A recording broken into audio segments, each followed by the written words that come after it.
And now, Jabroni Studios, in association with Big Herm Productions, is proud to present to you, recording from an undisclosed location in Oakdale, Connecticut, it's Chris Burns, it's Chris Lynch, this is Dysfunction Junction.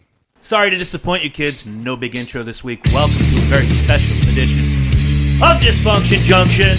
Oh, yeah. My name is Chris And Burns. now, To my immediate left, my Jabroni co-host. Studios, in And, association of course, with Big producer Herm extraordinaire, Productions, Michael is Big proud Herm. to present Herman, to what's you, up? Everybody doing good recording today? from an undisclosed Good night. location in Tired. Oakdale, Seen Connecticut. movies lately? It's Chris what Burns, did we watch? no. It's Chris Lynch, this man. is Dysfunction Junction. Oh, man. I watched Doctor Strange last night. How was it? I thought it was very good. The new one? The new one. I thought it was very good. And the multiverse The multiverse, yeah. All right, I saw On what? What was that on? Disney Plus. Disney Oh, Plus. I'll go home and watch that shit tonight. I'm going to need some signing info. I'll send you that shit. Thank you very much.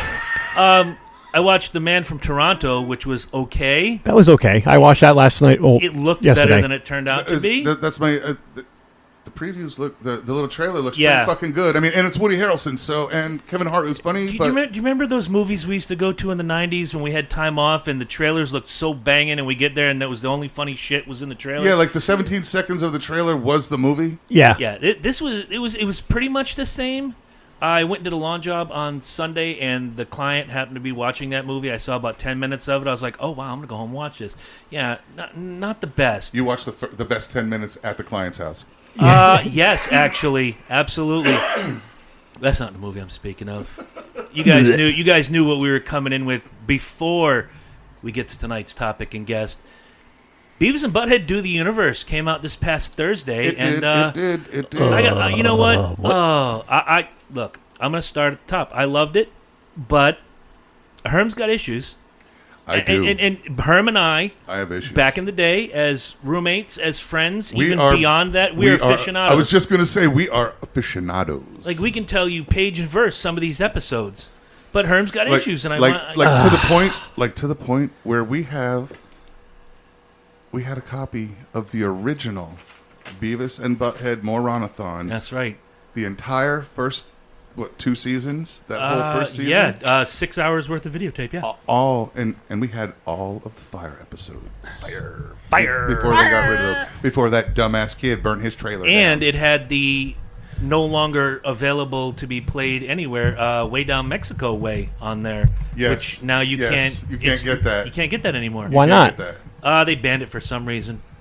Oh, the intro, Beavis and Butthead are not role models. They're not even real. They're cartoons. Some of the things they do could get you hurt, expelled, arrested, or possibly deported.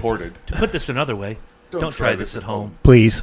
Air your concerns about the movie, man, because It was all right. It was good. It was good. My issue was I was hoping for a revisit from the original cast, more than just them clapping in the peanut gallery. yeah. I was hoping for a much better, more involved soundtrack with current artists. The 4 songs that they used were not current right now at all. What was the one they played when they were in the club making it rain nachos? It was. Yeah, that's not current? No, 5-6 years ago. Which when the movie came out for Beavis and Butthead, it was all original shit. Yeah, some of the older songs, but reworked by Chili Peppers, Yeah. and it was a lot even of that. Engelbert Humperdinck did new shit for the first. That's what I'm saying. Humpdink. You know, we had Humpdink. We had Lesbian Seagull. We had none of that for this movie. Oh. We had 4 okay tunes. They fit the story, though. They did. They worked within the story. I'm not saying they didn't. I'm just saying it wasn't the soundtrack I Understood. Okay. wanted. I don't know. I felt it was very snowflakey. Okay. They referenced "Touched by an Angel" 2 or 3 times At within least. the movie. I think it was 3. I'm not sure what the fuck. I counted 3 myself. I'm not sure what the fuck Judge was on, but I would. Right after he said he was the toughest judge on the bench. Right. Toughest judge on the bench, Mike Judge. Whatever it is you were on, my friend. I would like to try some of that because I touched by an angel 3 times. Just I don't know where he was going. Okay. I'll give it like On a 5-star scale. like 3. 3? All I'll give right. it 3. Room for improvement. Lynch, what'd you think? Not being a huge Beavis guy, you were more of a Simpsons guy, if I remember. Yeah. I would watch it on the occasion. You know, course. get stoned, and it's 3 a.m. and it's on, so you might as well fucking watch it. What is there something better to watch when you're drunk or stoned than Beavis? No. Porn, SpongeBob. SpongeBob. I'll have to try that. I always watched SpongeBob it at is 7 funny as o'clock. fuck. Or Yeah. old My daughter. Nickelodeon, Ren and Stimpy. Oh, yeah, Stoned. good stuff, good That stuff. is some shit.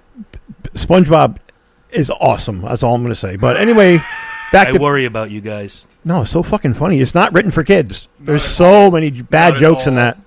that. Anyway, back to Beavis and Butthead.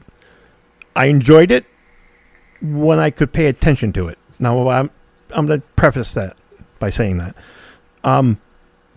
Like Chris already pointed out, I was more of a pedestrian fan. I didn't watch every episode. I watched when I could. I didn't, it wasn't my lifeblood. I was a Simpsons fan.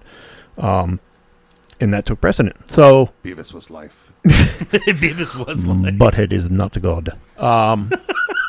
Maybe the 2022 version. Guar. I almost wish I was going to college when that show was hot, because I would have written a position paper on Beavis and Butthead. Hey, you could do it. Beautiful. Oh, yeah. You could do it. And that was one of the things that hit me most about this movie. And when I get to my synopsis, Yeah. I'll tell you. But you watch his face when I do it. We've had arguments like this in the past in the old apartment, chucking beer cans at each other. You're full of shit. So, But yeah, I chuckled a few times. Not really belly laughs. There was a couple really funny scenes. Dude, the white privilege scene That was Oh my probably God. was fucking the best scene. Get out of it's our way. it's what we were taught. It's sir. what we were taught. Sir. Yeah. Get out of the way. It's white privilege. It's right. In Excuse me, the I have middle of a white college, walking around talking about white privilege. Just fucking. Oh, it was We're beautiful. ruining stereotypes. We're ruining stereotypes. that was probably the closest I came to a full out laugh. That was very funny. Dude, it was so Okay, hilarious. I just maybe And the cornholio scene when he ate all the pills right up until the point. You want me to eat all of these? Dude. It was really good with the whole riot and the incitement of the riot. It was really good until the warden got fucking Touched by an angel? Yeah. fucking yeah. yeah. Which was our second reference. I just don't understand it. But anyway, maybe it's because I wasn't such a huge fan. I had a hard time paying attention to it, but that just could be my mood. I'm weird with movies like that. If something else catches my attention, I can totally understand. if I pay more attention to the dog sitting next to me than looking at the screen, it's usually me. Okay. I'm going to give it another run through, probably tonight, sitting in my chair before I go to bed. I'll probably like it more. Will there be lotion? No, that's for work. Okay, you get the spy wagon out front. The jack wagon. The jack wagon. I right, seriously so- want to get a little sticker made. All and right, so put it in the corner. from your initial view, Yeah, 5-star rating, what are you giving it? almost 3. Almost 3. All right. I gave it a 4 myself.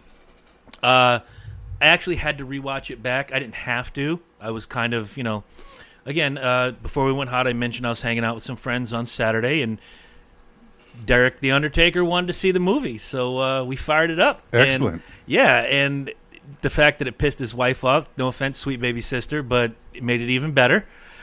I can't believe you're watching that crap. What did you find Why? offensive? The fact that we were watching Beavis and Butthead, she was not in the room for it. Why Tell her would to she get shut pissed up. off at And that? you know what? Next time, watch Three Stooges. Yeah, right? Watch Three Stooges, because you watch Three Stooges and men will laugh and women just stand there and go. I never, you know what? It wasn't until they're not even funny. They're just stupid. Good point, because my dad was a huge. You remember all the My Three dad too. Stooges shit he had? We'd sit there Yeah. on Sunday and I never understood it until I got to be about 25, 26 years old, and you watch it back on Sunday morning on was it channel fucking 18, 26, 38, whatever the fuck. The slapstick. 56. I'm like 56. Thank you. 56. And I'm like, God damn, this is funny. Much Yeah. like Well, I Love Lucy. Never liked it as a kid. Love it now. Same story in my house. My grandparents, I Love Lucy, Bewitched, all that Dick stuff. Van Dyke, stuff like Dick that. Van Dyke, which I loved. Absolutely. I love that show. I got into it more as later in life. But yeah, it's just it's weird, but we find funny 30, 40, 50, 60 years ago in the evolution of comedy. See, We find the more absurd the funniest fucking sure, shit. and I could not sit down. And that's why smart comedians aren't as prevalent now. Exactly. Because they go for the common denominator. Right, That's true. and That's true. I could not sit my daughter down at 14 and have her watch cartoons that we liked as children and have her think the same way. You know what I mean? I'm so not for arguing this, with that point. and we were in our 20s when Beavis and Butthead came out. So for me, it wasn't so much. I loved the fact that I had a more involved story. For me, it was a nostalgia trip. I got to go back to being in the crappy apartment, drinking Busch beer by the 30 rack. 23 years old. Oh yeah, not a care in the world. Just chilling. This shithole apartment where fucking elbows and sauce was on the menu every night unless Herm came home with pizza from his job. We were just talking about. By the way, I went to Papagino's the other night. They miss you. A fine Italian restaurant. Oh, it was so good. Another warm bath of nostalgia. But I mean, I watched this. That was right over there, 30 years ago. Yeah. Wow. I took it to be, for me, I went into it looking at it as, this is never going to top the show. It's never going to top Beavis and Butthead Do America. But I want to rank it on its own merit. And I'm sure you guys did too. I don't want to take that away from you guys. Yeah, I did. I did. I was hoping. I did not expect America at all. Anybody who did was gonna be disappointed. No, I wasn't expecting America. Like I said, there was just a couple of things that I wanted that were similar to America Sure. in how it was put together. Not this. I did not expect the same story. I kind of wanted some of the same characters. But I am going to tell you this, full disclosure. After I watched that movie Thursday night and I went to bed, I fell asleep watching Beavis and Butthead Do America. But it had a lot of the same elements. They're on a mission of misunderstanding. They're looked at as terrorists. Yep.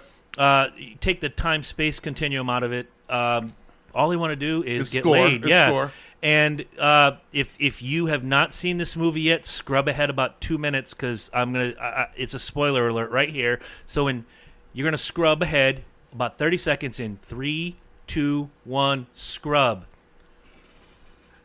Beavis finally scored! But it was smart Beavis and not the actual Beavis that we know and love. And Butthead watched. Yes. Because that's what he does. The medal ceremony at the end was the best. Oh, my God. And, okay, spoiler alert's over. Come on back. That's right. You, over there. Andrew, come on. Sit down. We see you. Get out of the fish tank. Yeah, get out of the fish tank, Andrew. We see you. The introduction of the new characters of Smart Beavis and Smart Butthead, loved that. The whole arena full of Beavis and Buttheads throughout time, I thought was hilarious. I thought that was funny. Oh, my God. I'll give them that. And seeing them interact in a 2022 manner and coming from, and I love the way they wrote this, they're coming from 98, which was the end of the high school career, and coming to 2022 and dealing with some of the things. We want nachos, but we don't have any money. You can pay with your phone. I mean, I can pay with this, and then they show them walking around with the phone. They're just doing stupid shit. Beavis was Siri. Oh, yeah. Yeah. Seriously? Doot-doot. How can I help you? Whoa!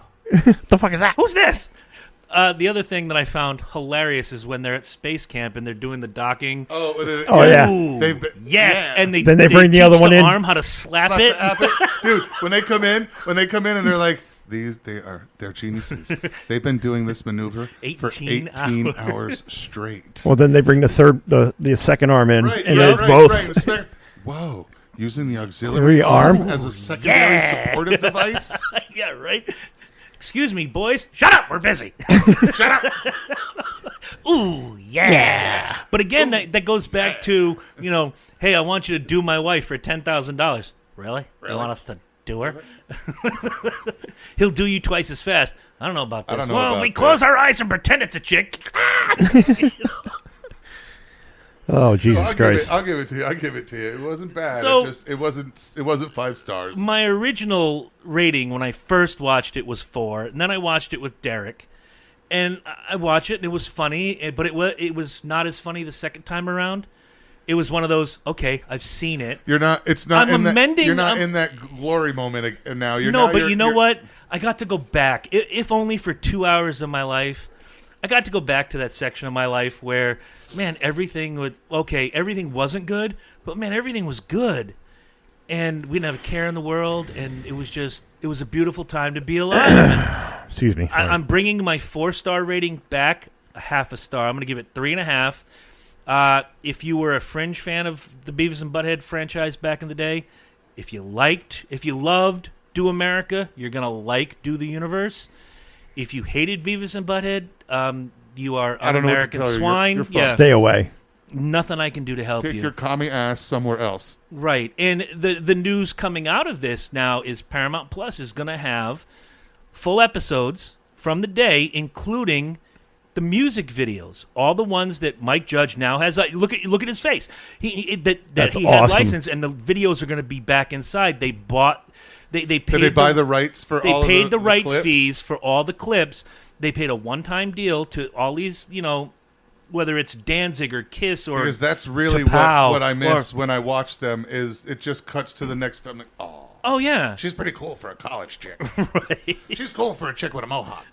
and again, okay, so the college chick thing is when Is this they learn college- about the way. Boy, this I'm is- glad we went to I'm college. glad we went to college. Right? Everything about the college scene was perfect. Absolutely fucking perfect. You were right. You were the first of us to watch it, and you sent the message ahead. I got 2 words: white privilege. White privilege, bro. And, that's yeah. all I'm going to say. It lived up to it, man. I really enjoyed the film. If you guys want to see it, it's on Paramount Plus, streaming now. Get it before it's gone, or before some snowflake comes out and says that's a terrible entertainment. We should not be watching this. Do not copy my butt. Do not copy my butt. Do not copy my butt. Even the new ones a couple years ago, when they didn't always have music videos, because, well, MTV hasn't played music videos since, 98. No. Really? 94. That's when the world started going to hell. Yeah. Think about that. That and when Slayer retired in 2019. There's a coincidence yeah. there that's Yep. not uncanny. But Yep. when the new episodes were relaunched in 2012, 2013, the clips of... all the videos were out. There were some videos like "It's So Cold in the D," which I still love to this day. Oh, yeah. A lot But of there was Teen Mom and Jersey Shore and different shows that they were critiquing, which I thought was fucking hilarious. Yeah, breath augmentation.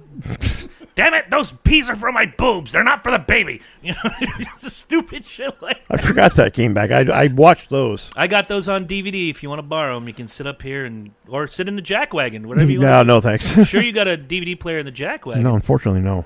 Got to change that. I don't know what to say to that. You're disgusting. You disgust me. You're the most disgusting person on the Why are planet. these CDs all sticky? Right? Humidity. Excuse me, Mr. Lynch. There's a problem with your laptop. What is it? We can't peel it off the seat. Oh, yeah, that's somebody else's laptop. I don't know what you're talking about. Okay, so the speech before he gets on the space shuttle. Beavis. Going back to the movie real quick.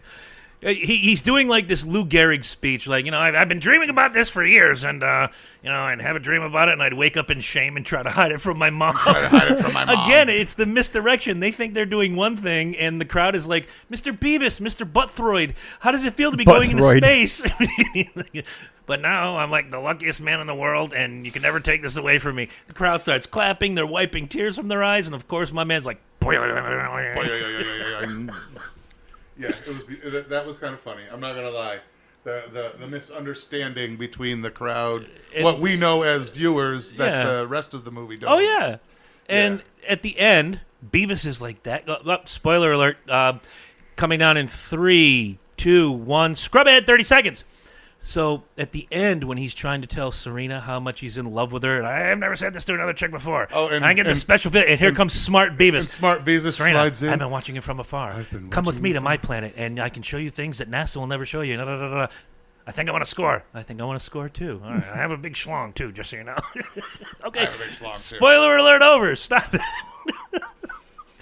It's those stupid jokes, and I know we pick on certain members of our friend society for making too many dick jokes.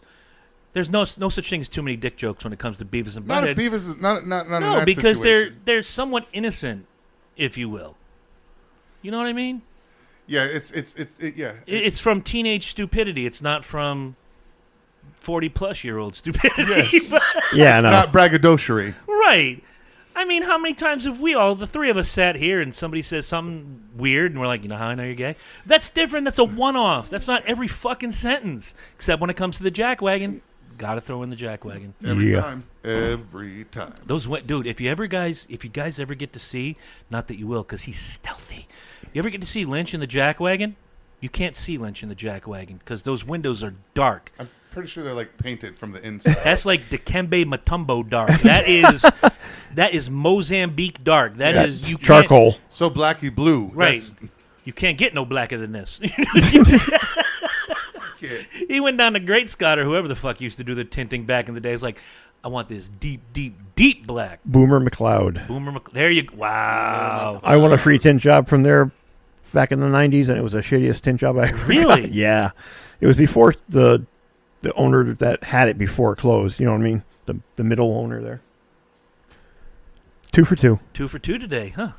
He's playing basketball with his snot rag. It's not a snot rag. It's what I throw my lip candy into.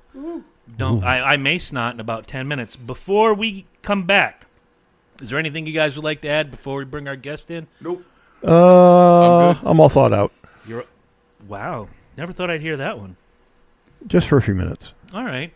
We're going to take a quick break. When we come back, our very special episode continues, picking up where we left off 6 weeks ago, and we're going to get some education, if you will. All of us.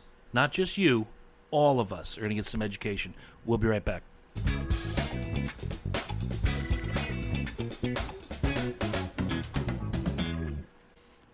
Welcome back, everybody, to Dysfunction Junction. The hottest news story, obviously, over the weekend was the overturn of the Roe versus Wade decision from 1973.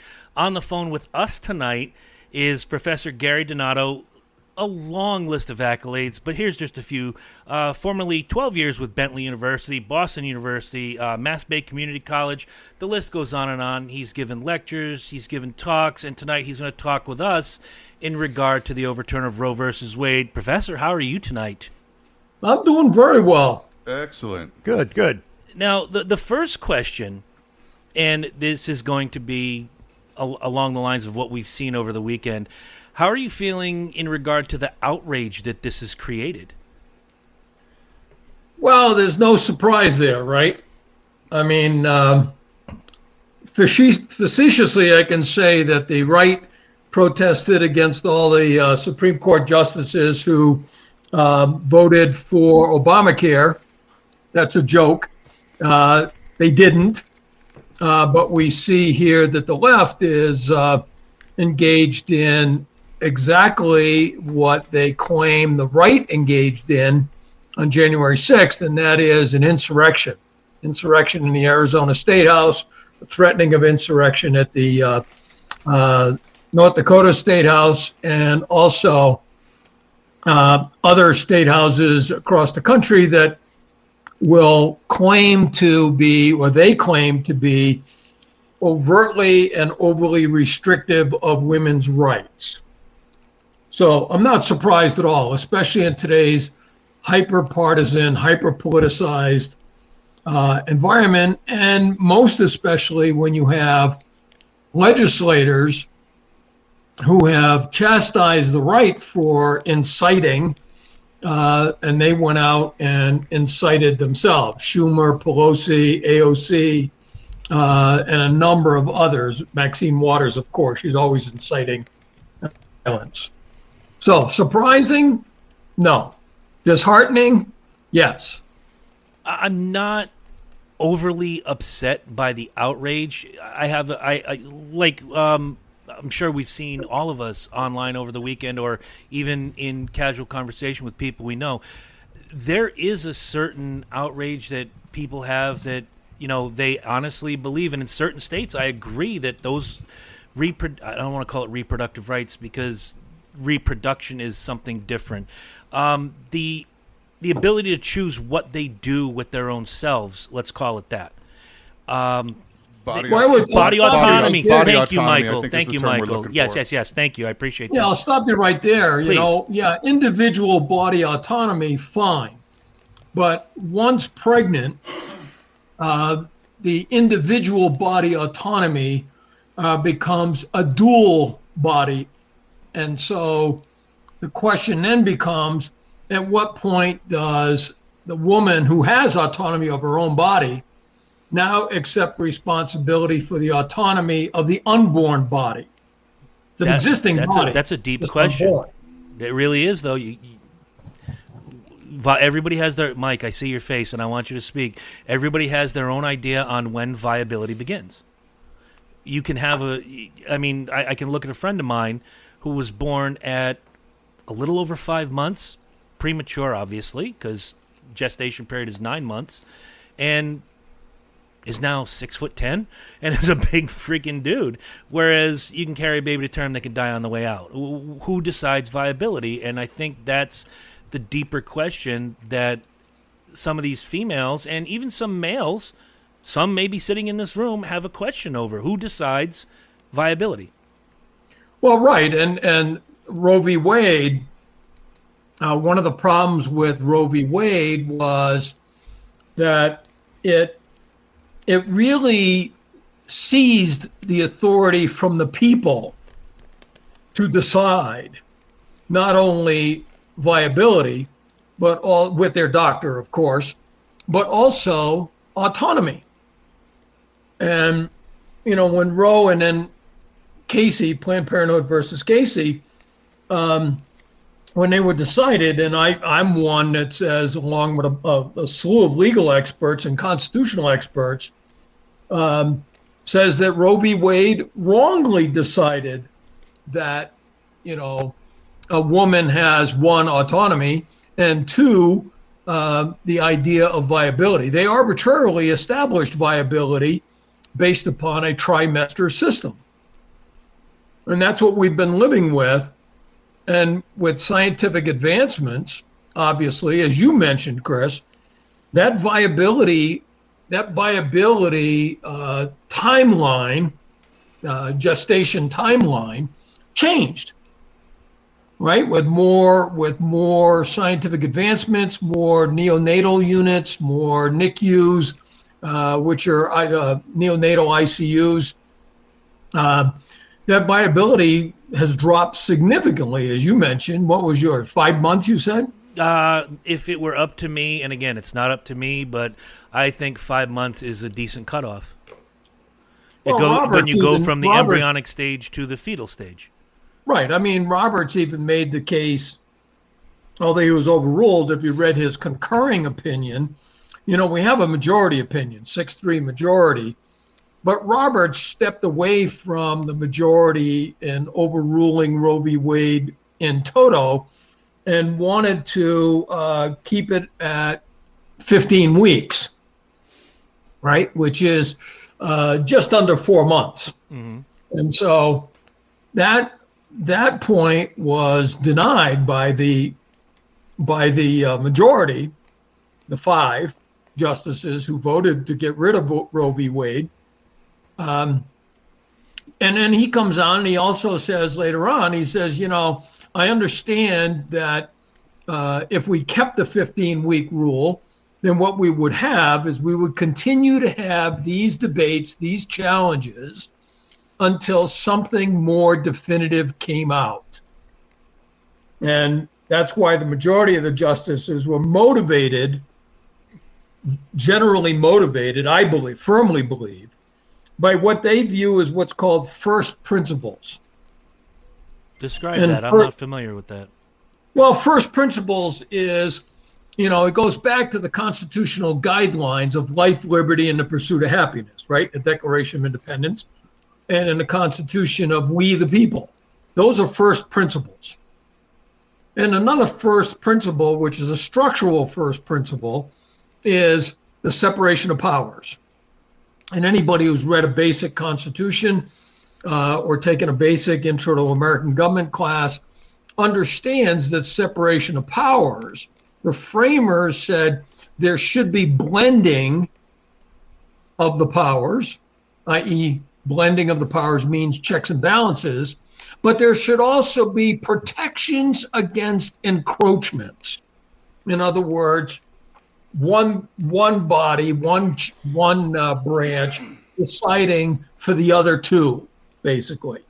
And in this case, in the Roe case, as in a number of cases we've seen historically, the justices have taken on for themselves 9 people deciding for the vast majority of the public by writing law, i.e. creating law. And that's Roe v. Wade. It's created law.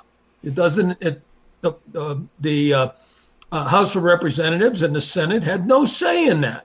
They were not privy. They were not part and parcel of creating the law of the land for which the Supreme Court can then interpret that law.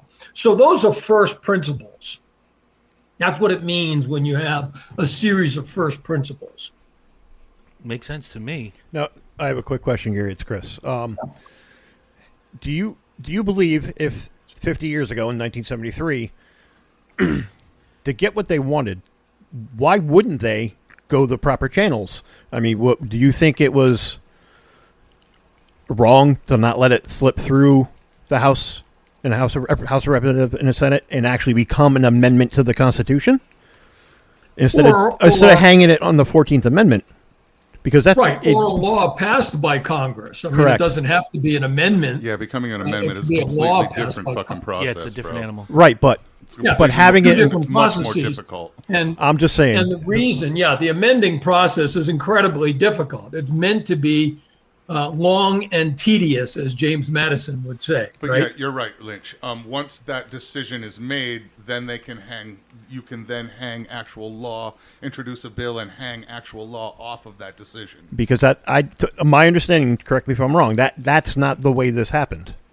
Correct. That's not the way this happened. And I also read, I wish I could. And the reason it didn't happen this way is because you got to remember in the 1970s, we had a series of judges that were put into place under the Warren and Burger courts that were very left-leaning, came from the Kennedy and Johnson administrations, right, when they put their judges in, very left-leaning, and they took wide latitude, something that they believed at the time, and some left-leaning judges like Sotomayor and Kagan and Breyer, they believe that they have that ability as well, and that originated from Marshall's view in Marbury versus Madison, where the the Supreme Court has the exclusive right to interpret the Constitution.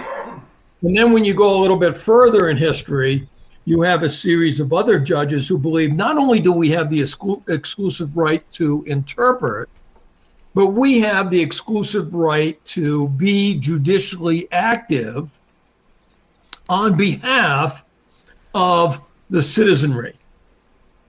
Okay. And so you also got to remember that the 1970s was a time period of the National Organization of Women, the women's rights movement, the women's autonomy movement, in my view, the third feminist wave in American history. Some scholars will say the second feminist wave. There's some disagreement amongst the scholars. And that's why you had a lot of these push. Similarly with, if you remember, or if you've studied, this is the same time period that criminals have rights. Right. Okay. The idea of Miranda rights and search and seizures and all of those other things. Now, I'm sorry, go ahead.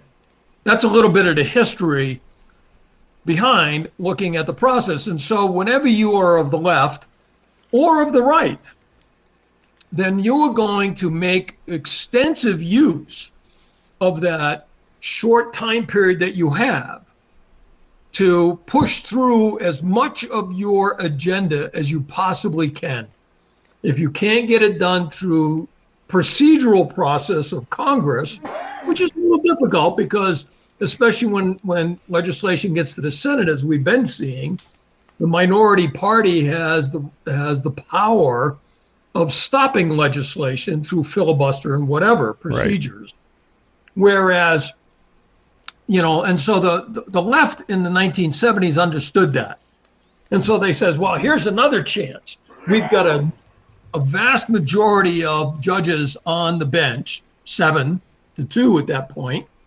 And so why don't we push something through by establishing a law case that will be challenging or making use of the 14th Amendment. Okay. And so let's put it up there. Okay. I mean, that kind of in my head is what I thought had happened. Again, I was 1 year old at the time. So yeah. Now, I got to go back to something you said in regard to, when the Miranda rights came around and criminals have rights and whatnot. I'm led to believe, and correct me if I'm wrong, the Miranda rights say, hey, you have the right to remain silent. Don't say this, don't say that. You can talk to an attorney first, whatever. But the criminal technically has rights until found guilty. Am I wrong? No, you're absolutely right. And those rights come under the same amendment, the Due Process Amendment, right? The 14th Amendment, which is due process. They all also have the other rights that are guaranteed to them. The right of a speedy trial, the right of, trial by their peers, those kinds of rights. But the idea of due process rights, Miranda rights, came about as a result of the interpretation of the 14th Amendment, which really, if you really get down and read the 14th Amendment, it's an incredibly complex amendment. And it was the result of the Civil War, right? It's one of the Civil War amendments, 13th, 14th, and 15th Amendment. And it was really aimed at giving blacks, now free blacks, the rights guaranteed under the Constitution to all the whites at the time. Because up until that point, the 13th Amendment just freed the slaves. So now you have 3, 4, 5 million ex-slaves who are now free running around the country, but they have no rights, right? They're just freed. And so the Congress came back in the session to pass the 14th Amendment that says, hey, these free blacks are now citizens, and as citizens, they are covered under due process.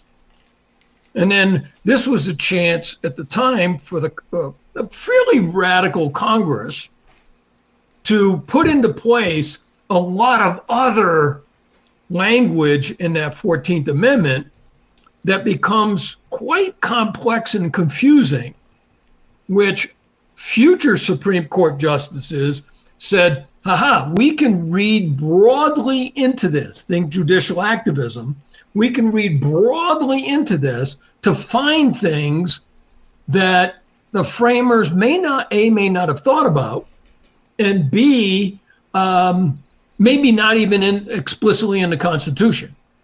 But we can find it in what's called the penumbra or the umbrella of the Constitution. And that's where the judges for Roe v. Wade found privacy, because I defy anybody to find the word privacy in the Constitution. It doesn't exist. No, it doesn't.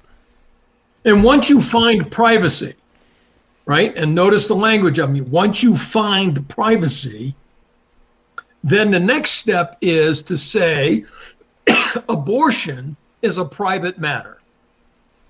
And if privacy is guaranteed in the Constitution, then abortion as a private matter is also guaranteed in the Constitution.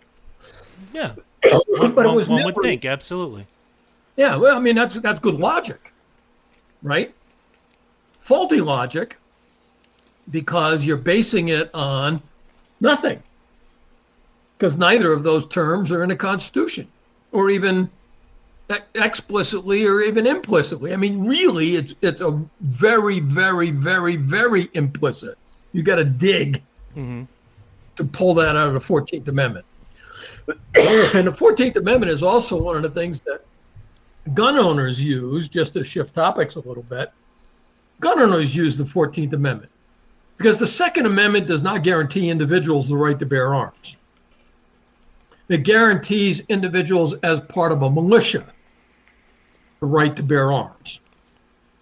However, the 14th Amendment, under the concept of incorporation, incorporates, in other words, includes the Bill of Rights with regard to individuals.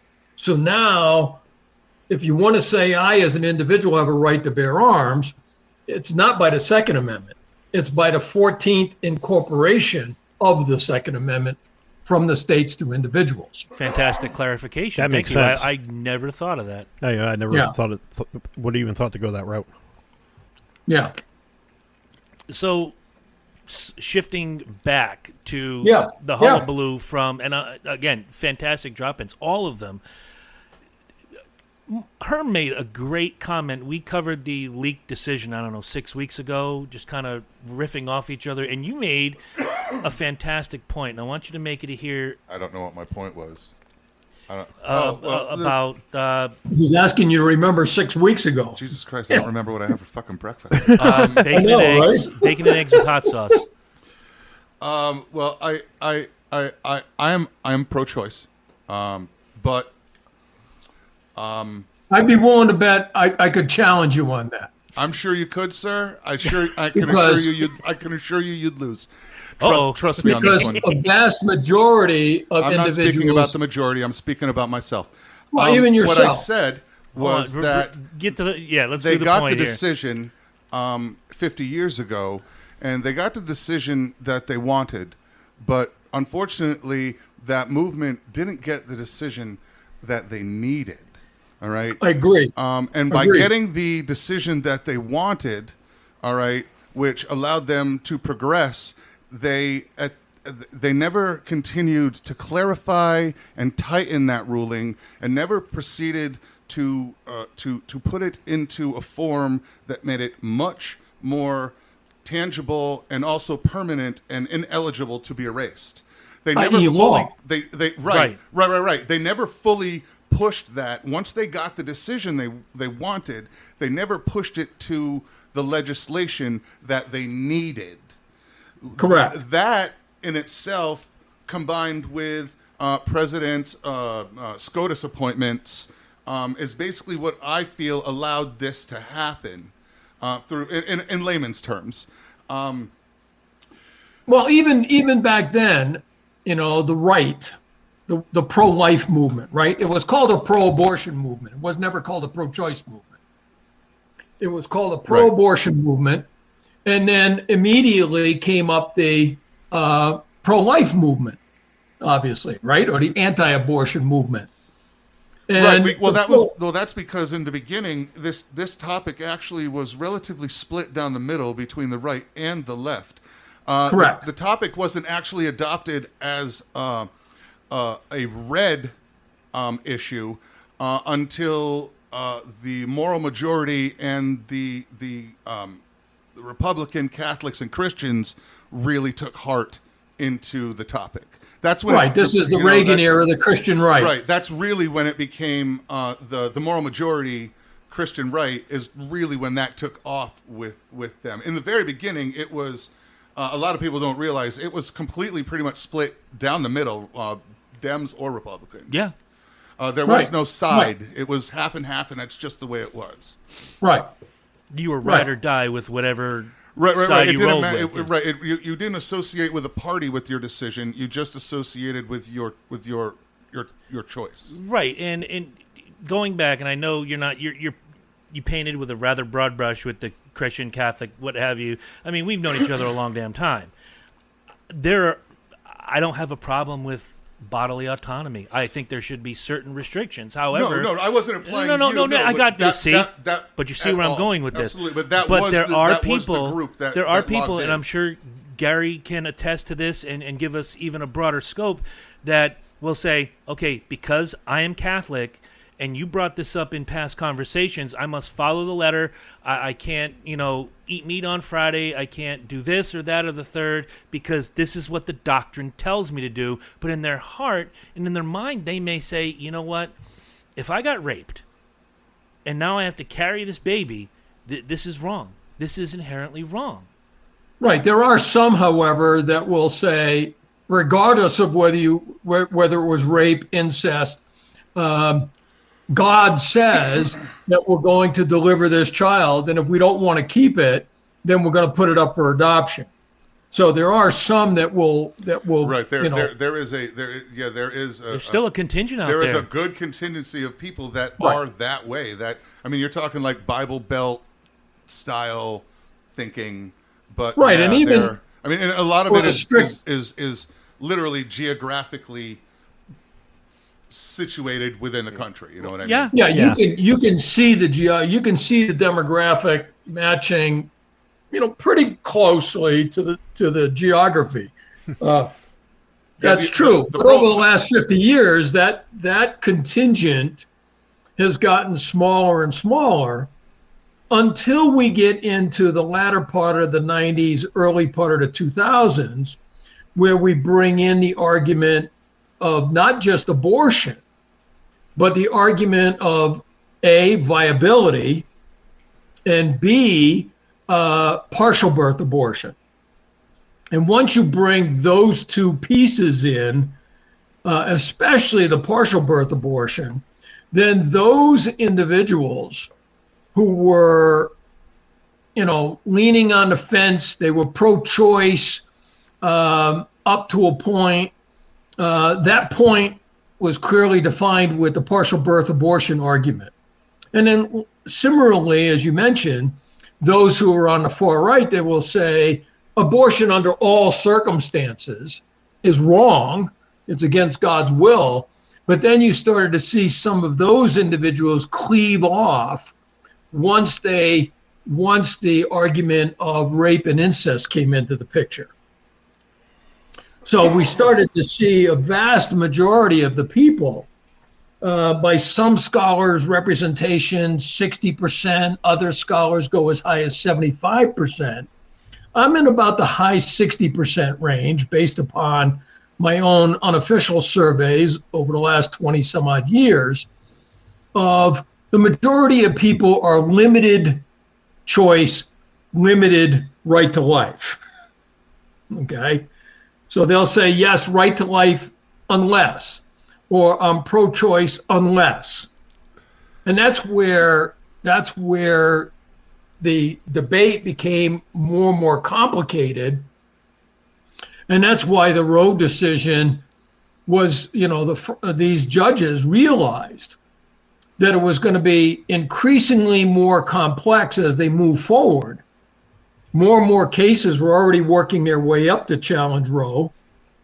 And so they decided, they said, let's just turn it back to where it belonged. I mean, we all agree that it was wrongly decided. So let's leave it up to the citizenry to decide instead of 9 judges deciding. And that's where this decision came in.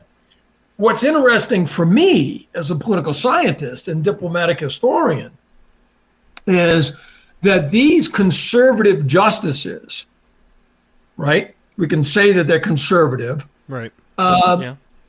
Made a pragmatic decision. And that pragmatic decision was to strictly look at the Constitution and the merits of Roe v. Wade, rather than looking at what some of the left will say, these were political judges. Well, if they were truly political judges, they would have voted along the lines of Roberts so that this would not become a flashpoint as we enter the midterm elections. Because this could potentially cause it's already caused some major headaches for some of the Republicans running for office. I mean, here in New Mexico, for example, where I live now, you have Michelle Lujan Grisham, who's the governor. She's very, very left-leaning. And New Mexico has a partial birth abortion option. And Ronchetti, who just won the Republican primary, was originally, I would say, an avid, almost rabid pro-life. And he came out with a statement yesterday that said, wait a minute. Yes, I'm pro-life. But as governor, I have to represent all of the constituents in New Mexico, of which quite a few are pro-choice, and therefore I will be now, if I win the election, I'll be working with the roundhouse, meaning the state house, and the Democrats who are in the state legislature in arriving at a compromise between the left and the right positions on abortion. And you're starting to see more Republican governors do that. I mean, even Governor Baker. Okay, now I see where you're going now with that. Well, it's not really backpedaling. It is. It's being political. They have to change their position because the court changed their position if they want to get elected. It's called I don't call that backpedaling, backpedaling. I call that, well, I do. I call that being political to get elected. What's your political affiliation, sir? I'm a Teddy Roosevelt progressive, which means that I am an issue-oriented voter. I don't have a political affiliation. I have 5 to 7 issues that I deeply care about, and I listen to all of the candidates, and whoever aligns most closely to my 5 to 7 issues, that's who I vote for, irrespective of party. That sounds an awful lot like me. Yeah, because I vote with my heart and my mind. I don't just vote to vote. I don't subscribe to a party either. No. At all. I mean, the only reason I registered Democrat was to vote in the primaries. That's the only reason I'm a registered anything. I don't even vote for that. Yeah. Literally, I don't even. I won't register to a party strictly for the fact that I don't associate with a party and will not align with anyone specifically. I'm a complete individual, and I believe so. Yeah. And also for the same reason, if that's the only thing I get out of joining the one or the other club is the primary, I can do without. I can forfeit that. Well, the problem, I could always problem change. with that from a political perspective is it's a long-standing one. It's been a problem ever since we've had primaries, and that is that the primaries, if it's a closed primary or a semi-closed primary, there's different kinds of primaries. Right. And that is that a smaller and smaller number of the ideological extremes then get the chance to select who the candidate is going to be in the general election. Right. And what you end up with is a more ideological extremist for the party to represent the party in the general election, rather than getting more and more people out to vote in the primaries so that you can get somebody who's more moderate in the party.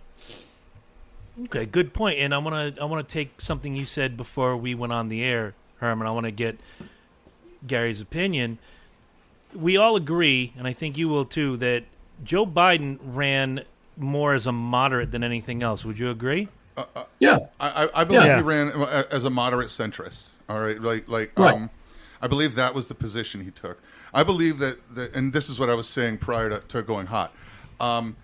His campaign was very much right down the middle, very much a moderate, a centrist, the whole not swinging far either way.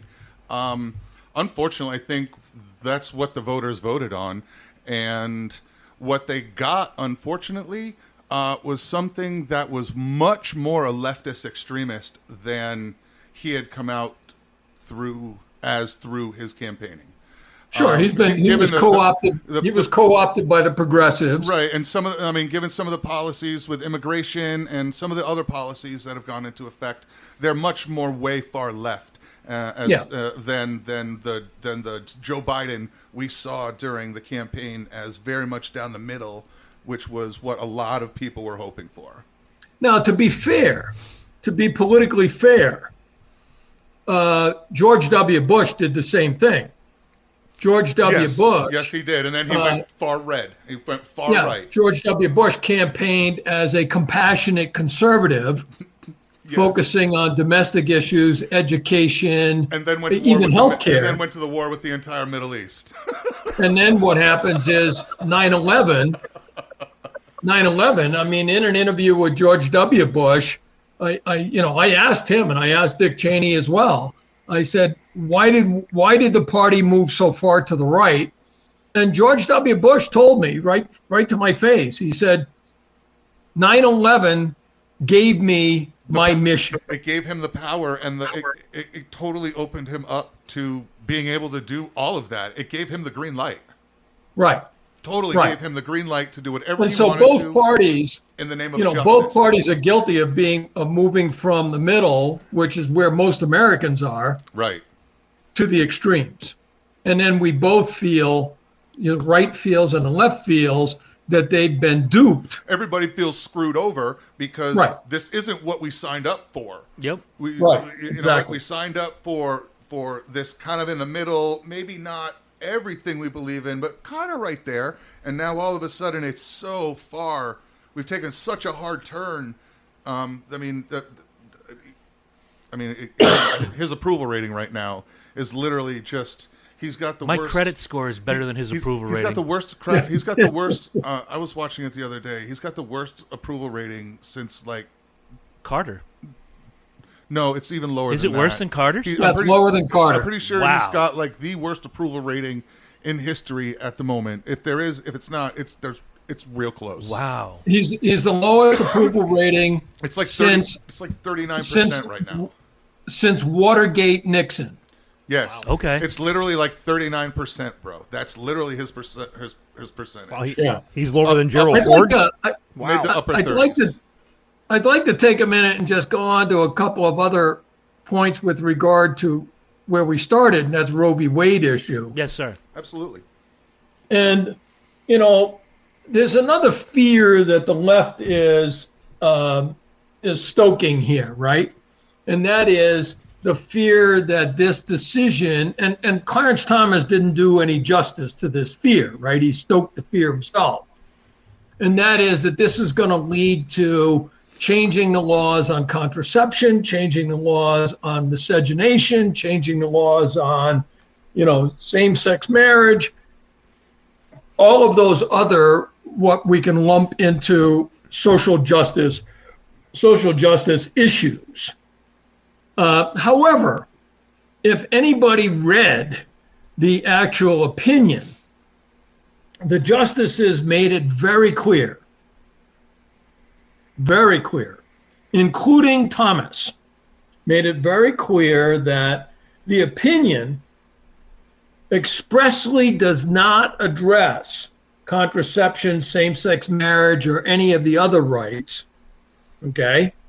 And that the majority of the justices made it very, very clear that, quote, abortion is fundamentally different, as both Roe and Casey acknowledge, because it destroys what those decisions called fetal life and what the law now before us describes as an unborn human being. And the court further went and said, quote, it is time to heed the Constitution and return the issue of abortion to the people and their elected representatives. Okay? And for me, I cannot possibly see Thomas overturning any of the miscegenation laws because he is in a mixed race marriage himself. Yes. Did you notice that the Loving decision was the only one not in the list? There's a reason for that. He married a snow bunny. Exactly. Right. Right. He can't do that. He would look.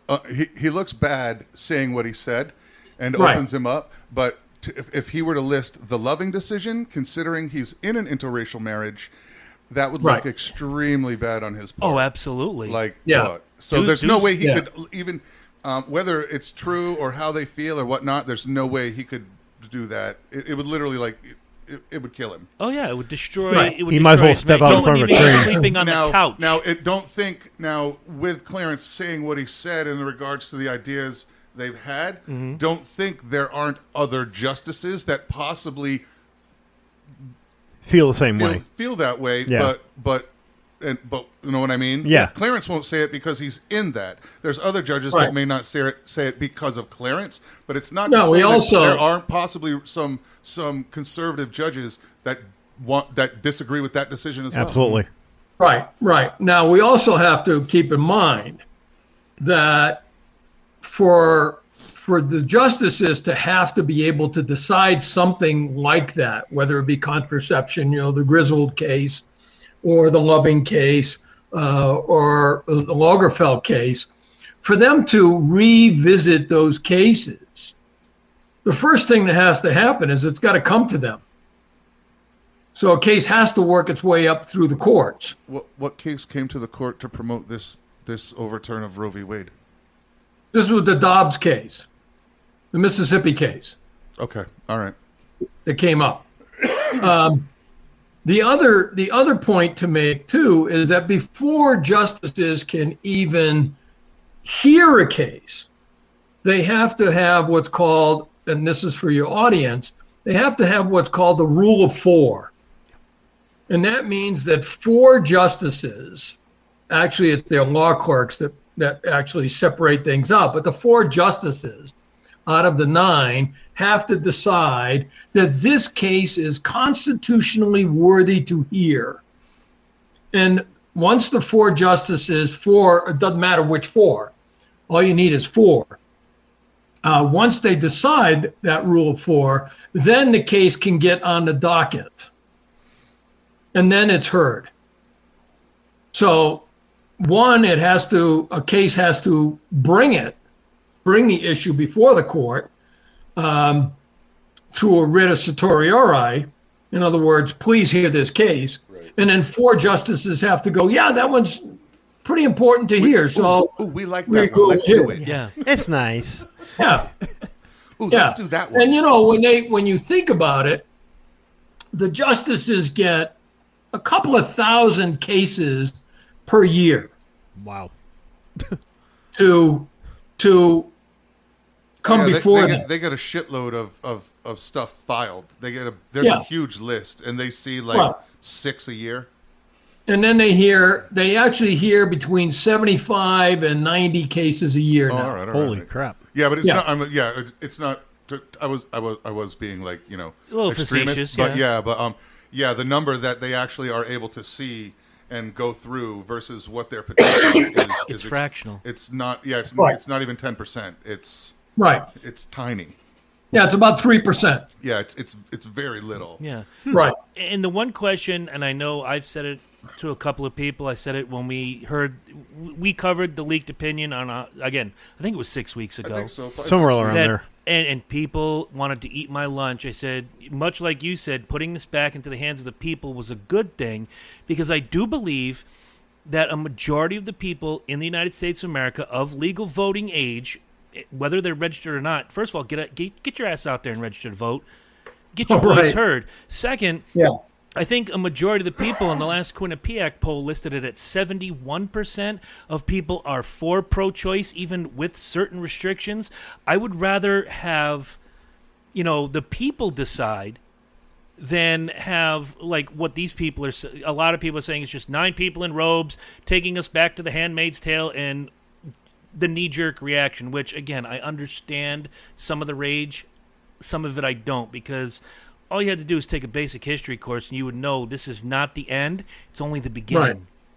Yeah, and that's... Well, yeah, but it's a very... The problem is it's a very long road, and there are a lot of women that are going to be in some serious positions for a long time. If they're in those really red states. That's what I'm saying. And those are and I'm not talking about all states. No. I'm talking about the misogynistic fucking Texas, Mississippi, Oklahoma, states. And soon to come Arkansas.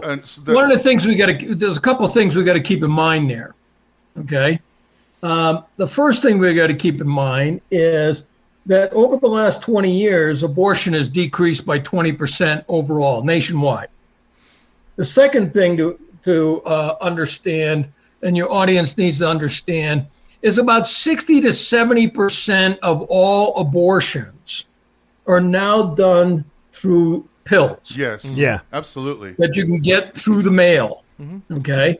And right now there's only one state, Arkansas, that has said that they are going to pass a resolution.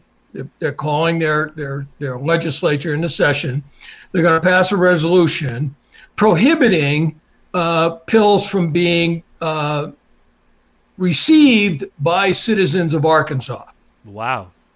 Well, that's going to be an interesting case. That case will be one of those expedited cases to the Supreme Court that's very similar to part of the Mississippi one.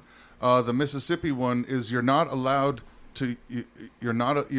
even allowed to use a phone within the state of Mississippi to call a center outside of Mississippi to set up an appointment to have an abortion. You're not even allowed to use any phone within the state to make that phone call to schedule your outer. Now that's going to be scary. The state. Well, what needs to happen is every woman who's got a problem with this needs to file a case. Mm-hmm. You need to everybody needs to flood the system right now and show it. Basically, the same thing I've been saying for weeks is use your voice. Don't sit behind your computer. Right. No, don't dick around on your phone. Every woman Get on out the planet there. needs to file a motion for something in those states. Dancing in front of the State House isn't going to do a damn thing. Get down to the courts and do your due diligence. No, the dancing does nothing without the motion of paperwork. Correct. Right. That's what I'm saying. You always have to follow up. Rage with action. Right. I feel you have to follow action with rage. First, you start the action, and then you protest. We've done it. This is where we are. Rage without action is ultimately immediately perceived as just rage. Yeah. Because the thing that I like... You're wasting everybody's time at that point. Yeah. The thing that I also like here is we already have 16 states that have protected abortion rights within their own state constitutions or state laws. Right. And Massachusetts, for example, Governor Baker issued an executive order the other day that revalidated, he didn't have to do anything, it just revalidated what's already in the Massachusetts state laws and state constitution. Yeah, this will do he redid the vows on that one. Yeah. Right. Seen it over 50. 26 states are looking to have asked the courts to overrule Roe v. Wade. Okay. Now that doesn't mean that those 26 states are going to be excessively limiting on abortion rights, like, for example, Arkansas case. What those 26 states will now go through is a new political debate, which we've been talking about, over access and limitations.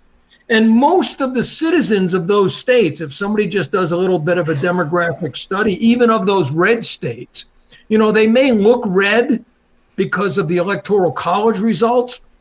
But if you break it down and look at those states from the county results or the local results, many of those states are purple states. Many of those 22 of those 26 states are purple.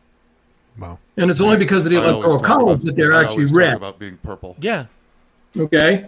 And the polls show that in those 22 states, 65% of those individuals say that abortion should be limited, not illegal, limited in the second trimester.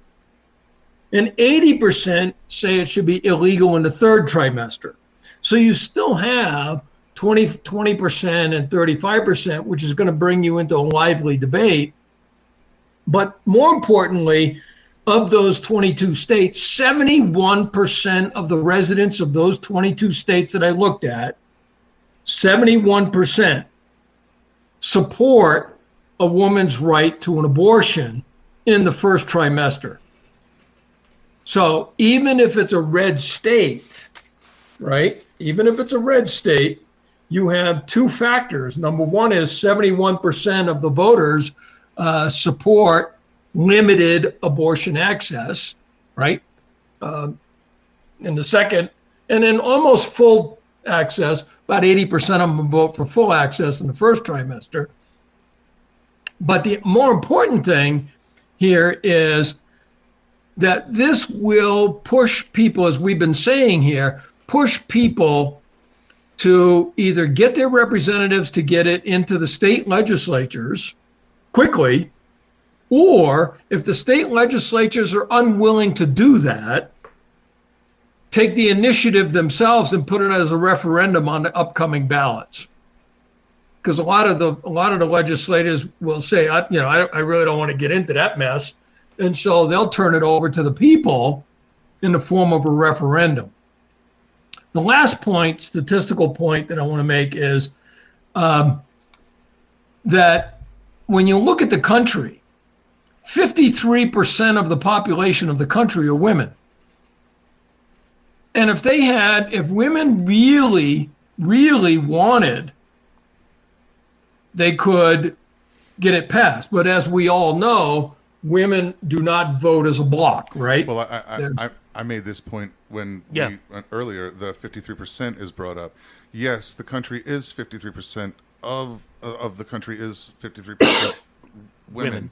However, the issue is that with that number, when you factor it in, is what's the actual number of those women that are voting red and voting pro-life?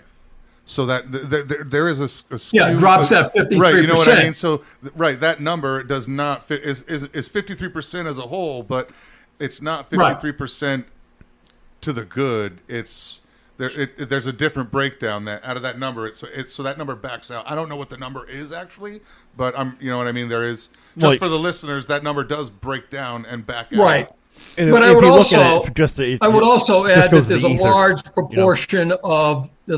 proportion of men who would vote on the same side as women who want to maintain these rights of abortion, at least in the first trimester. That kind of brings up a point I was also making earlier.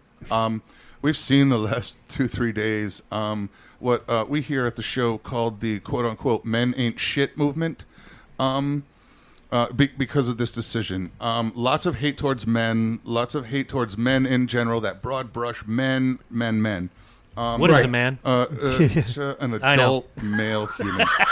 I just saved 90 minutes. Unfortunately, I feel it's extremely detrimental to their entire cause.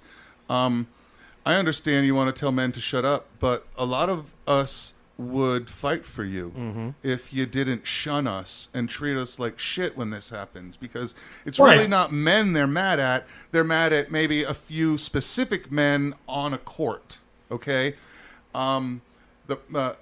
Listen. Or in society. Right. Or right. Within society, a few specific men on the court that embody to them a specific group of men in society. And Ben Shapiro. But my point is that they shun us, and we could be their largest ally. That side is constantly telling us that they don't want to hear us. But they're also constantly saying that the men in Washington don't listen to us women when we talk. They only listen to men when they talk. Okay. Yeah. Now, they've tried it. They did what they did to get their Roe v. Wade. It's overturned. They're starting from scratch here. Maybe it's time for some out-of-the-box thinking. First of all, if the men in Washington, and here's my point, only listen to men as a whole, wouldn't it behoove the entire movement to embrace any rugged American man to fight on their side and say what they need to say, so that the people, and use them as a tool and a weapon in their fight, so that if they think the people in Washington only listen to men? Look, and that's the exact. I mean, there's an exact parallel here to the civil rights movement. The first civil rights movement, obviously beginning in the 1860s, after the slaves were freed, there was a fairly large group of individuals, Frederick Douglass being one of them, that said, hey, I can be friends with Teddy Roosevelt, the president, and I can get some white peoples on the side of anti-Ku Klux Klan and anti-lynching laws. Look, if you're trying to fight your enemy, wouldn't you want somebody who knows and fights like your enemy on your side? I mean, if there's one thing that men on this planet have done... And that's why Teddy Roosevelt invited Frederick. It's one of the reasons why Teddy Roosevelt invited Frederick Douglass to the White House for dinner. Right. And he got shit on for it. Right, but he got shit done. Yeah, but the other case is one of our great racist presidents, Lyndon Johnson, probably one of the most racist presidents we've ever had, besides Woodrow Wilson. You know, he listened to Martin Luther King Jr. when Martin Luther King went to Lyndon Johnson and said, hey, Mr. President, you know, we need a civil rights movement and we need a civil rights and voting rights legislation, because it's not just blacks that are having the problem. It's people like you, where you came from in the Pedernales section of Texas, poor whites that were not being treated equally. Right. And once King did that, Johnson said, oh, shit, you're right. So I need to be able to bring this up with a lot more than you black people. Right. You know, and he actually used the word, hey, you Negroes. And so by co-opting or by bringing, you know, individuals that are like that, and there's a vast majority of us who are not like that. We're not misogynist, racist, homophobic, form-hating individuals. Right. We're really more right or left of center. We're more pragmatic, more realist in our thinking instead of extremist. And we're sitting there going, you know what? I think that, you know, abortion under certain circumstances should be guaranteed and protected. You know, authorized. Right, and all of and I feel the ultra and the feminist movement and this whole movement right now is they just telling us to shut up. Yeah. When really, if you tell me to shut up, I'm going to say okay. Right, and now fine. Now I really, to be honest, if that's the case, I don't really want to fight for you. There's one. I want to fight for you, and I want to try and help you. So in order to do that, we have to have a conversation. Yeah. And I might ask you some questions that you think are screwed up, but I'm asking from a tactical point of view. Because men have been waging war against people on this country since the beginning of time. If there's one thing that men do better than any other skill on the planet, it is fight wars. If this is a war, ladies, then you need men to help you fight it. It's what we do. You need some warriors on your side. Exactly. My point. And the one thing that I keep seeing over and over again, and it drives me up a damn wall, is whether it's a Facebook post or a young lady I saw walking down the street today when I was on the road, if you don't have a uterus, you don't have a say. Well, actually, that's incorrect, because I want, like you said, I want to fight for rights of people. Whether I agree with it or not, I don't care. I want you to have exactly what you should have. I'm not black, but I think they have all the same rights. And a black person, you'd never see a black person not letting a white person at a rally. Exactly. Fuck yeah, this looks great. There's a white person here fighting for us too. Yeah. He brought some of his friends. They're not stupid. He brought lunch. They're not stupid. No. If somebody wants to fight for them, they don't give a shit who it is. They let them fight. Yeah. The women don't want to let that happen. And that's my whole problem. Unless you're gay. The gay men get allowed in. The gay men get allowed in. Trans women. Look, I got a thing, man. They got a right card. now, I'm going to be honest. I think the women, if you're going to hate, you got to hate against the trans men even more. Yo, you got your union card? No, you're good. And the reason with this being, and for all the women that are hating, if you want to hate, here's an even better reason. Those were women that chose to become men. Mm-hmm. They had all the rights you did and chose to give up everything that women fought for to become one of those dirty, stinking men. Right. So, and the men are coming and winning your swimming championships. Yeah. And to get back at to get back on the Roe case, I think that the post-Roe v. Wade world, I really do, is going to look very much like the Roe world for the vast majority of our citizens. Vast majority. I don't disagree. And no. What's that? I don't disagree. I don't disagree either. My true issue is for those states where it goes way beyond that. And I think and I hope those states do go way beyond that. And the reason for that is that for Americans, American voters are very interesting. They're very, very apathetic until something really pisses them off. Yeah, and then you can't shut them down. Then you can't shut them down. Right. That's literally the entire concept our country was built on. Yeah. All right, you've pissed us off enough.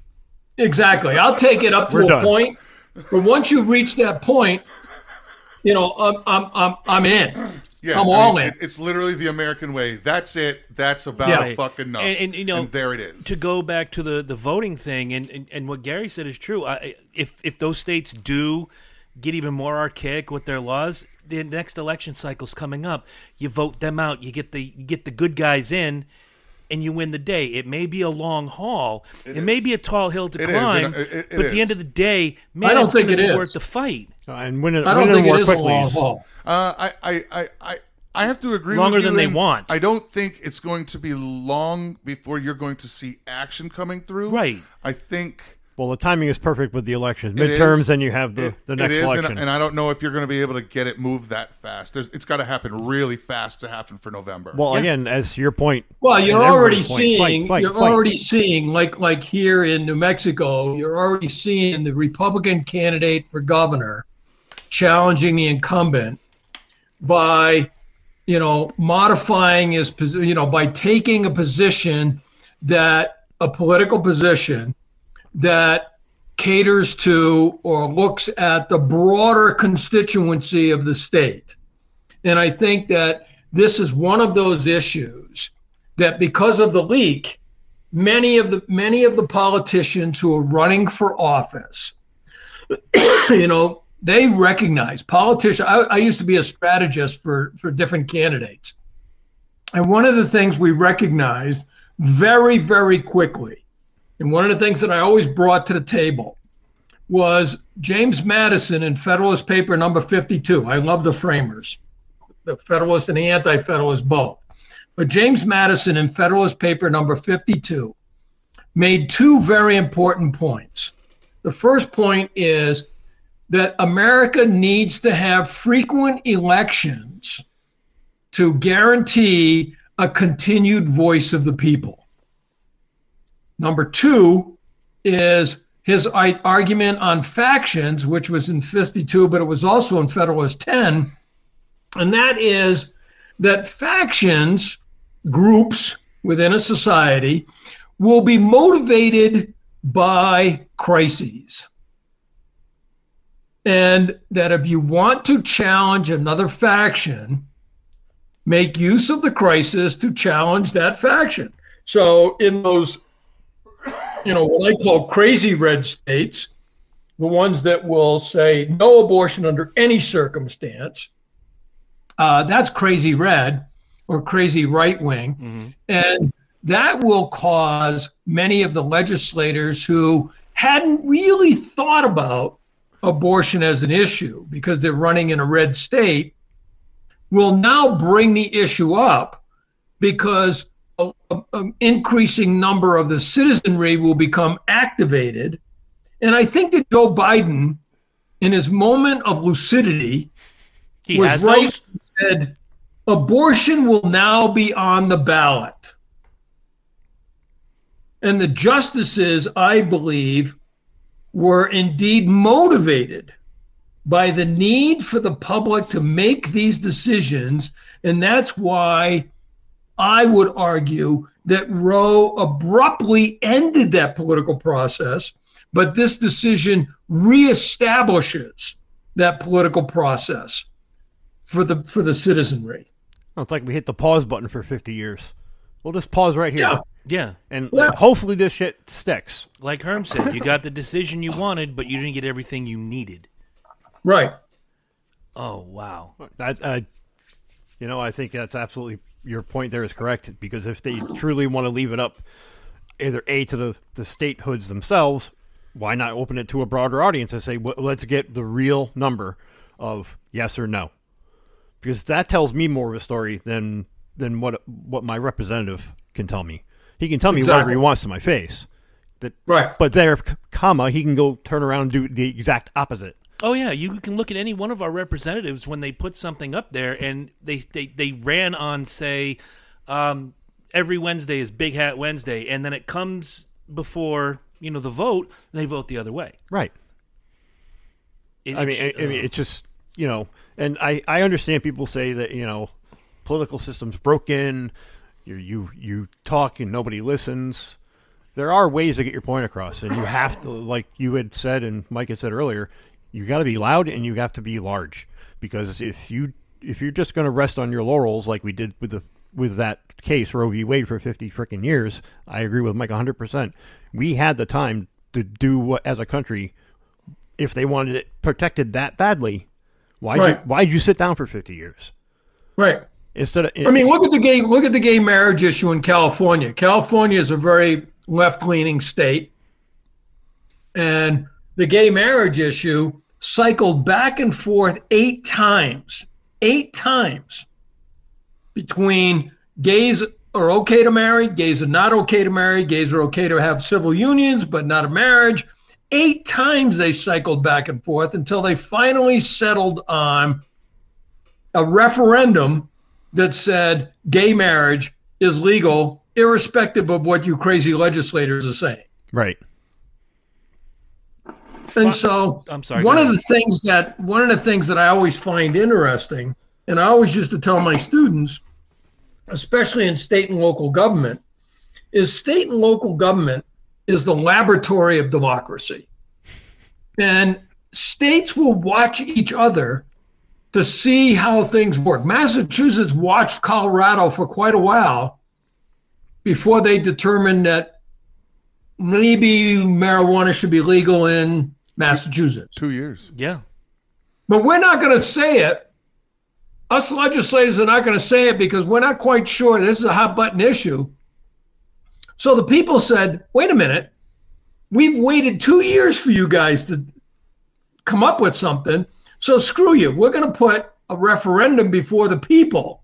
We're going to take it out of the hands of the electoral process. We're going to put it on the ballot. We're going to give it to the people, and the people are going to decide. And they did. And then the state legislature continued to screw them by dilly-dallying on the implementation of that. Same thing here in New Mexico. New Mexico went for 4 years after a ballot initiative until finally this year, April 1st of this year, New Mexico finally legalized marijuana. It's crazy how it works. Yeah, I mean it's a tough process, but that's why Madison says you got to get enough votes, you got to get enough people to sign the ballot, so you can get it signed the petition, so it gets onto the ballot as a referendum, and the people decide. So I can tell you that in some of those red states, you're going to see a lot of people being activated, and then putting it forth on a referendum, taking it out of the hands of those what people would generally consider as extremist Republicans or extremist right wingers in the state legislature. Fine, they don't have it. We're going to do it. I like the idea. Just give it back to the people. Yeah, and that's what the whole basis of this decision, what's called the Alito decision. That's the whole basis. I think Alito was really saying, you know what? If we had Alito here and he was being honest, what was going through your head? I'd be willing to say that he gone, you know what? This is just too hard for us. It's gotten to be more and more complicated. 50 years, we haven't resolved really anything. We're going to see more cases coming up that's going to clog the court system. So let's just give it to the people where it rightfully belongs. I think that was part of his thought process. Okay. We're running low on time. If you had one message in regard to this overturning and the outrage mob, if we had that large of an audience, it would be so great. But if you had a message for the outrage mob that maybe our listeners can give to them, what would it be? I would say that this is a great day for democracy. It really is, because it places it places decisions in the hands of the citizenry where it rightfully belongs. That's we the people, in order to form a more perfect union. We the people, that's very important.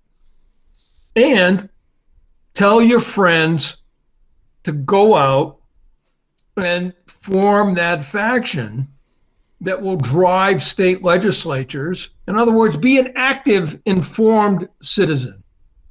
That's what We the People is all about. That is fantastic. Gary, thank you so much for taking time out of your day to talk to us, and hopefully it won't be the last time we talk to you on Dysfunction Junction. Thank you very much. My pleasure, and thank you for inviting me on. No Anytime, problem. sir. Enjoy your night, sir. You as well. All right, good night. Thanks. So, There we go. a wise man said about 6 weeks ago, give it to the people. He's about 5'10", about 210 pounds. Ben Shapiro?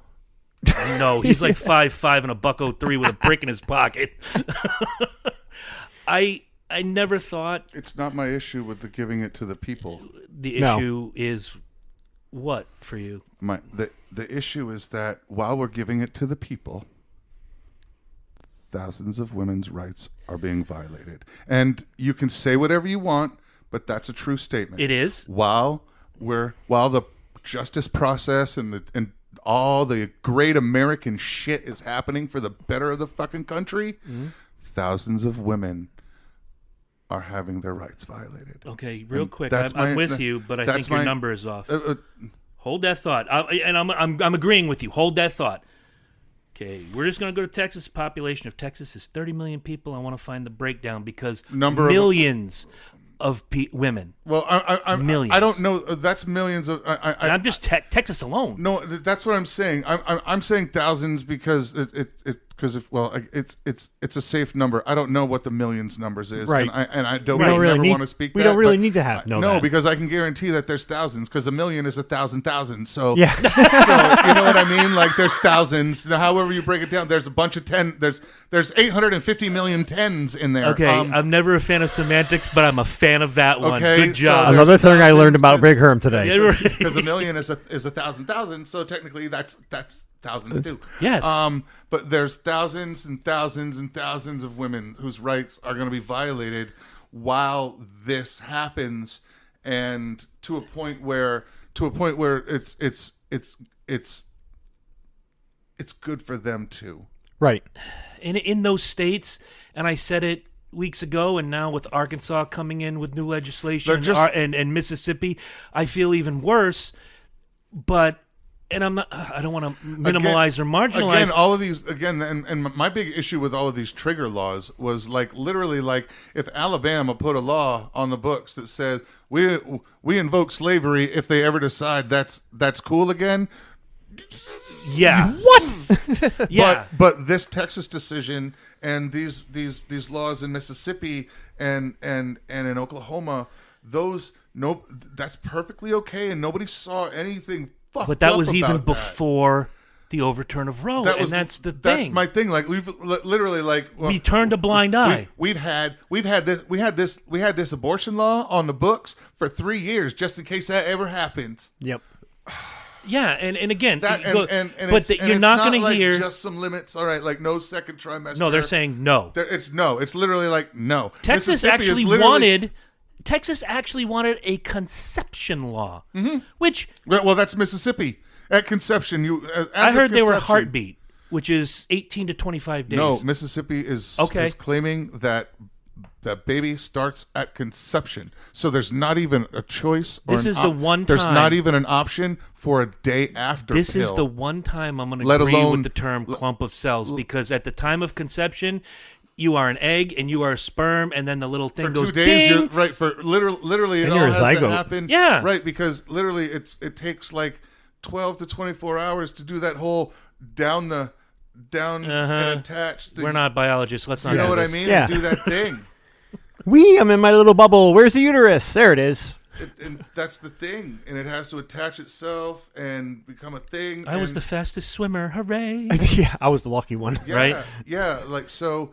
Literally, it's like 4 cells, man. It's literally like it's a skin scraping. Yeah.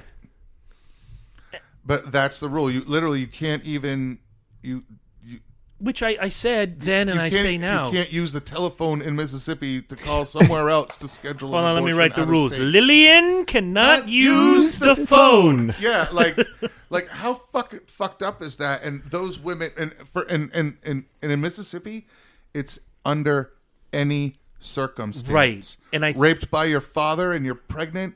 Sorry. In Texas, very, very similar.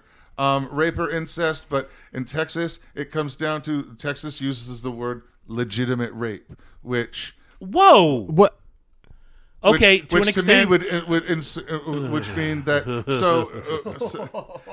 so Texas uses the word legitimate rape, which means you've got to prove it, and then I'm gonna go pretend rape somebody right now and well, see what that's the what fuck I'm saying. happens. So like, if you can't prove it or you don't know, like the only technically thing, it's not legitimate. the only way I'm going to go sideways on this is come on, how many women don't report it out of shame? Right. Like, literally, like Because they become the fucking. They're right, the like one that's wrong. You were raped by your father, and how do you? okay, I'm with you on this, but It's your fault because you're a fucking teenager. The word legitimate to me, and I know it's not the way the Texas law goes. Please hear me out. No, but it would imply that there's illegitimate rapes. Well, I will why I say said there pretend can rape. be. I will say there can be. Well, that would be a false. That would be a false false- filing exactly. and a false reporting, not So an it's not illegitimate it's rape. not Right. legitimate.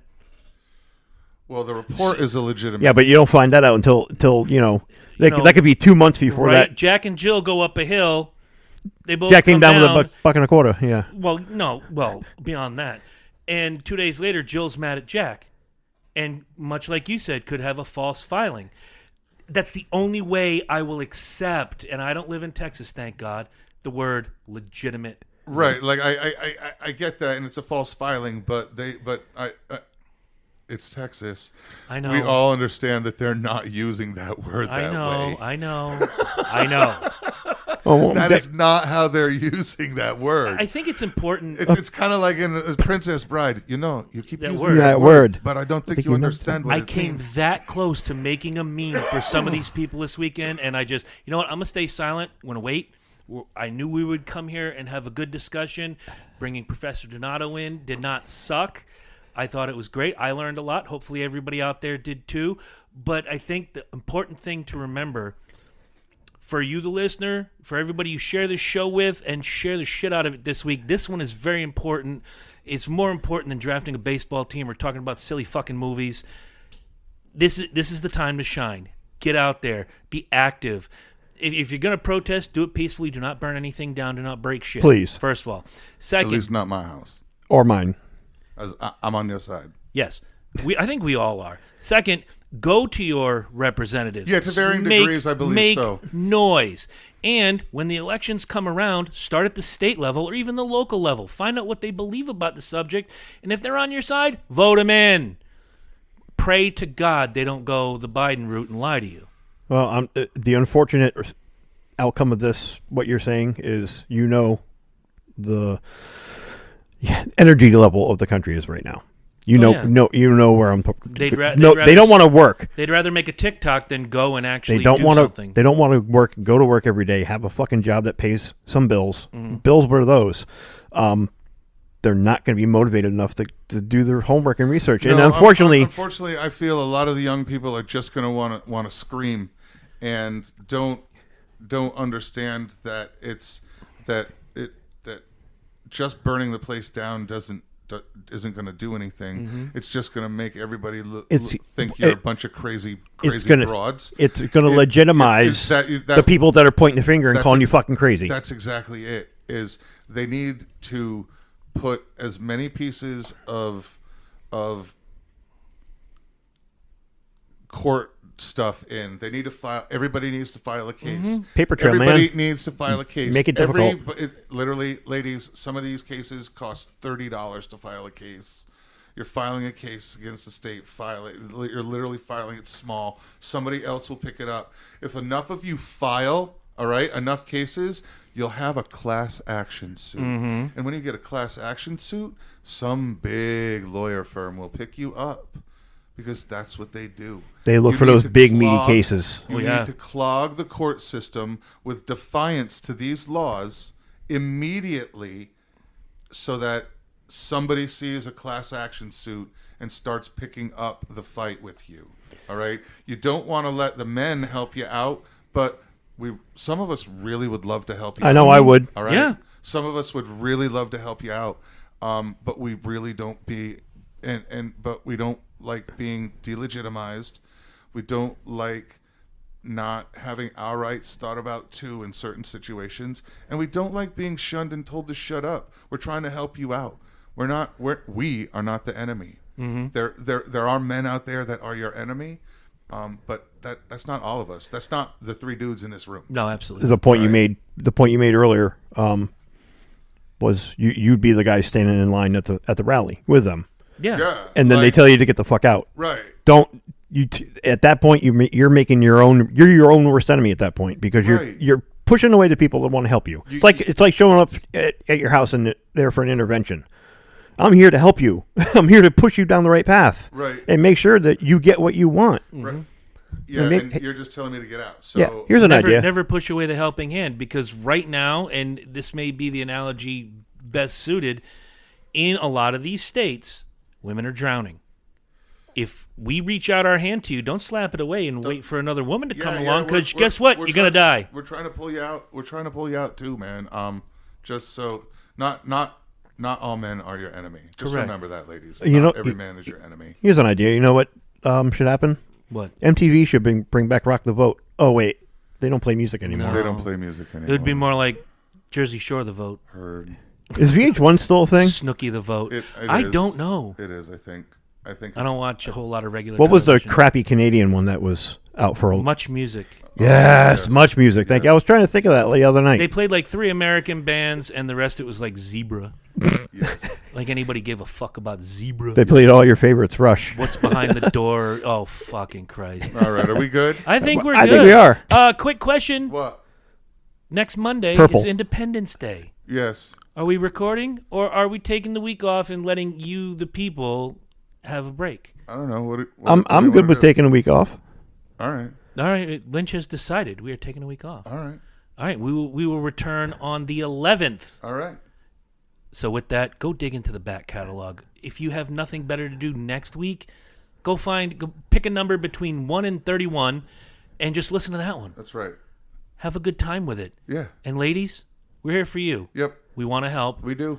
And guys, if you're listening to this, share it with a lady friend and say, listen to these guys, listen to this professor. We're on your side. All of you. We know it's a long road, and and it sucks for a lot of you, and I'm sorry, but we are on your side. So don't kick us in the dick, okay? Yeah, please, because I might want to use that again. It was all right. On that note, you guys be good. We'll be back in 2 weeks. Until then, dream about Herm's cooking. Oh, big fat meat. Good night. Sleep so